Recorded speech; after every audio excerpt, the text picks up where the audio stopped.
زیادہ گفتگو اس لیے نہیں کرنا چاہتا کہ میں ایک بھرپور کالم لکھ رہا ہوں اور میں آپ سے بیان کروں کہ اس کالم کو لکھتے ہوئے میری جو کیفیت تھی وہ کیفیت جو ہے وہ بیان سے باہر تھی۔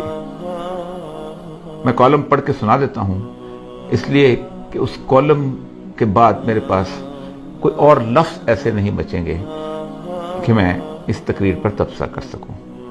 یہ کالم خالصتاً سید الانبیاء صلی اللہ علیہ وسلم کے حوالے سے، اسلام فوبیا کے حوالے سے مسلمانوں کی آواز کو اس عالمی فورم پر بلند کرنے کی بات ہے۔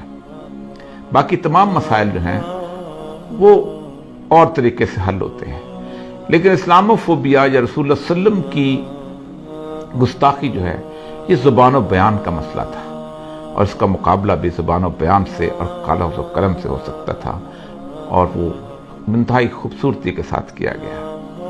میں آپ کو کالم آپ کی نظر کرتا ہوں، یہ انشاءاللہ عزیز آپ اخبارات میں بھی پڑھ لیں گے، لیکن میں یہ خراج عقیدت ہے جو عمران خان صاحب کو دینا چاہتا ہوں۔ 31 اکتوبر 1929 کو غازی علم الدین شہید کو اس میاں والی کے علاقے میں جیل میں تختہ دار پر لٹکایا گیا، جہاں سے عمران خان کے دودھیال کا بھی تعلق ہے۔ لیکن کس قدر حیرت کی بات ہے کہ اس عاشق رسول کے آباء اجداد میں سے بابا لہنا نے جب اسلام قبول کیا تو اس نے لاہور کے سرحدی علاقے برکی ہڈیارہ میں آ کر ٹھکانہ بنایا۔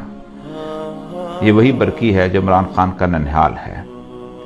مجھے کوئی مماثلت نہیں ڈھونڈنی، میں تو حیرت میں گم آج سے 90 سال قبل آنکھوں میں آنسو لیے علامہ اقبال کے اس چہرے کو اپنے تصور میں لا رہا ہوں جو غازی علم الدین شہید کو لحد میں اتارتے ہوئے ہچکیوں سے رو رہا تھا۔ میاں والی میں شہید کو دفن کرنے کے بعد جب مسلمانوں کا ایک وفد علامہ محمد اقبال، سر محمد شفیع اور مولانا ظفر علی خان کے ساتھ گورنر پنجاب سے ملا اور غازی علم الدین کے جسد مبارک کی حوالگی کی درخواست کی تو اس یقین دہانی پر مان لی گئی کہ امن عامہ کی ذمہ داری آپ لوگوں پر ہی ہوگی۔ 15 دن بعد لاہور کی تاریخ نے ایک خیرہ کن منظر دیکھا۔ غازی علم الدین کا جسد مبارک ایسا تر و تازہ تھا کہ چہرے پر غسل کے پانی کے قطرے چمک رہے تھے، یوں لگتا تھا جیسے ابھی بھی غازی علم الدین شہید وضو کر کے آئے ہوں۔ لاہور کی تاریخ کا سب سے بڑا جنازہ 5.5 میل طویل، کون تھا جو اس سعادت سے محروم رہتا؟ شہید کو لحد میں مولانا دیدار علی شاہ اور علامہ اقبال نے اتارا۔ میت کے سرہانے کھڑے آنسوں سے تر اس عاشق رسول اندلیب باغ حجاز اور پروانہ رسالت علامہ اقبال نے کہا، ترخان کا بیٹا آج ہم پڑھے لکھوں سے بازی لے گیا اور ہم دیکھتے ہی رہ گئے۔ ہر وہ شخص جو سید الانبیاء کے ناموس اور حرمت سے محبت کرتا ہے، اس کی کیفیت اس وقت بالکل ویسی تھی جب عمران خان عالمی فورم پر سید الانبیاء صلی اللہ علیہ وسلم سے مسلم امت کی والہانہ محبتوں کا اظہار کر رہا تھا۔ ایسے میں میرے پاس اسے نظر کرنے کے لیے آنکھوں میں ڈبڈباتے ہوئے آنسوؤں کے سوا کچھ نہ تھا۔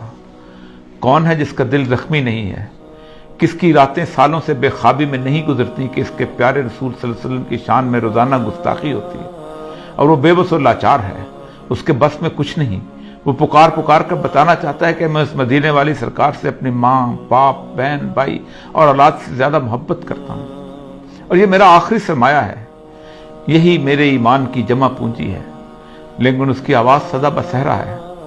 وہ کوئی مولوی ہے تو بس جمعہ کے خطبے میں آواز بلند کر لیتا ہے، کسی تحریک کا سربراہ ہے تو جلوس نکال لیتا ہے، دھرنا دیتا ہے، مفتی ہے تو فتویٰ دیتا ہے، کالم نگار دانشور ہے تو کالم لکھتا ہے، ٹی وی پر گفتگو کرتا ہے۔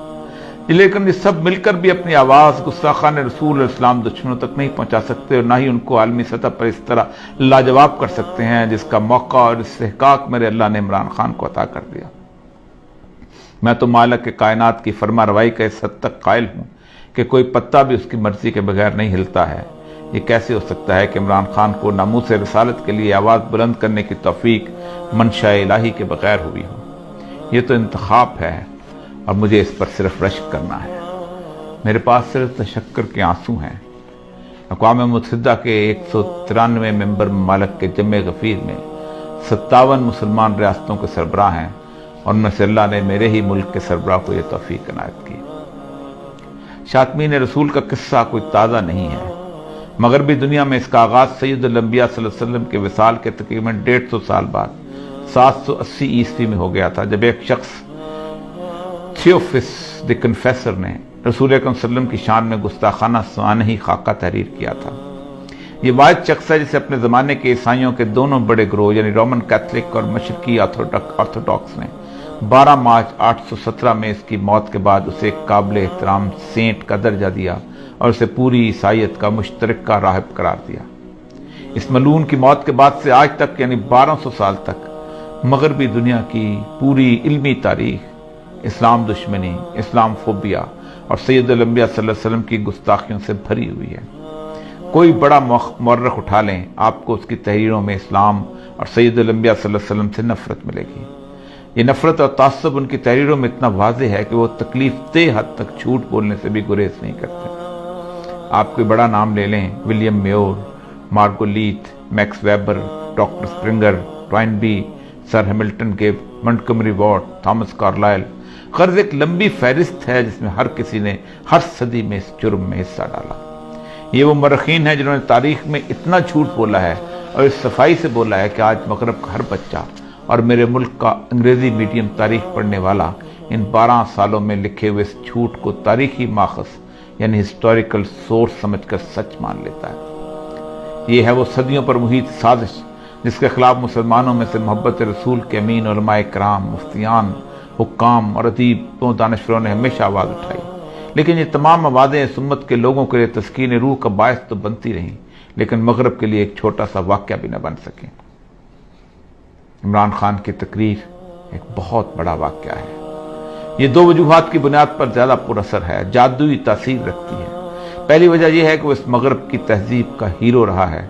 اسے یورپ کے نوجوان لڑکے اور لڑکیوں نے دہائیوں تک اپنے دل کا شہزادہ، ہارٹ تھروب بنا رکھا تھا۔ ایسا شخص جب میرے آقا سرکار دو عالم صلی اللہ علیہ وسلم کی ناموس کا پرچم اٹھاتا ہے تو پھر مغرب سوچنے پر مجبور ہو جاتا ہے، ان کا یقین ایسی تمام جھوٹی تحریروں پر متزلزل ہو جاتا ہے اور وہ اصل اسلامی ماخذ کی طرف رجوع کرتے ہیں۔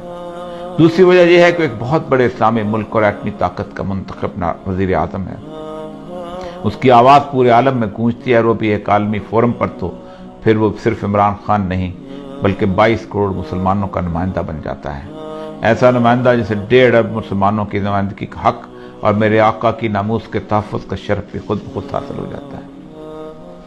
ایسے مواقع گزشتہ 30 سالوں میں بے نظیر زرداری، مشرف اور نواز شریف کو بھی اپنے دور اقتدار میں ملے تھے، لیکن انہیں یہ سعادت حاصل نہ ہو سکی۔ سلمان رشدی کی واحیات کتاب 1988 میں آئی تو پورا عالم اسلام سراپا اشتعال تھا۔ بے نظیر اس کے خلاف احتجاج کرنے والوں پر گولی چلانے کی فرد جرم لے کر دنیا سے رخصت ہو گئی۔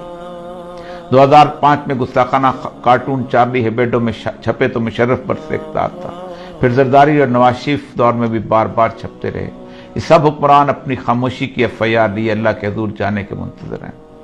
ہر ایک کو اقوام متحدہ کا یہ فورم میسر آیا، سب نے تقریریں کیں لیکن ان کی زبانیں گنگ رہیں، کسی کو اللہ نے یہ قوت گویائی نہ دی تھی۔